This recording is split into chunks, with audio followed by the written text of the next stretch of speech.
Every gym bro has said it. Cardio kills gains. Well, they're wrong.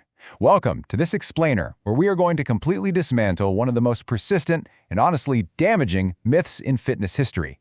If you've ever stepped off a treadmill early just because you were terrified your biceps might literally shrink, you need to pay close attention today.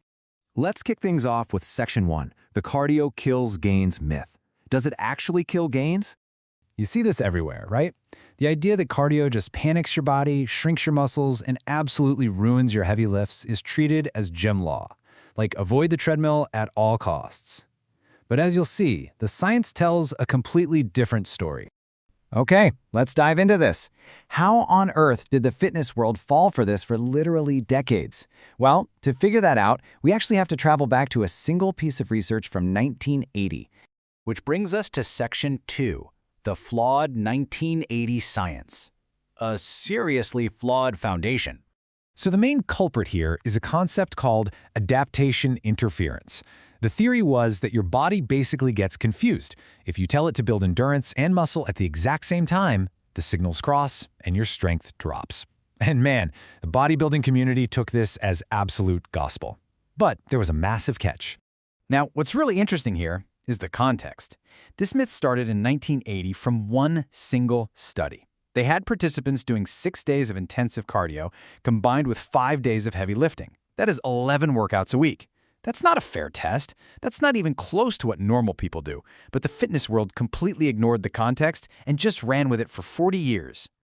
All right, Section 3, the truth about muscle recovery. Let's look at the true science. Here's what the science actually says today.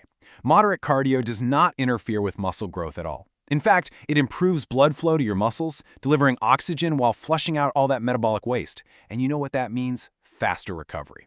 And faster recovery means better, heavier lifts.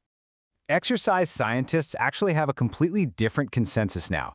They call the excessive avoidance of cardio one of the biggest, most unnecessary mistakes lifters make.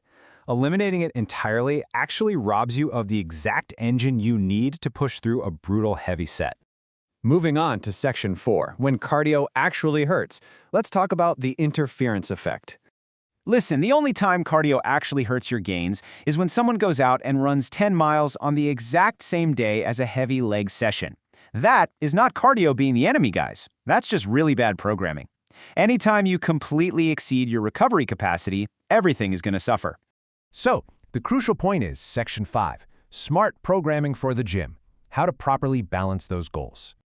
The absolute sweet spot here is 2 to 3 cardio sessions a week kept right under 30 minutes.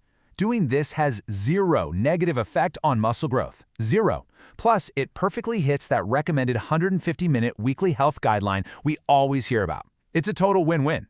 Because think about it, if you cling to this old myth, what is the ultimate cost? You end up with genuinely poor cardiovascular health and massively reduced athletic performance. Sure, you might be super strong for one single rep, but you'll have absolutely zero work capacity to actually finish a grueling workout. So you really have to ask yourself, are you skipping cardio to save your gains or just because you're afraid of the stairs?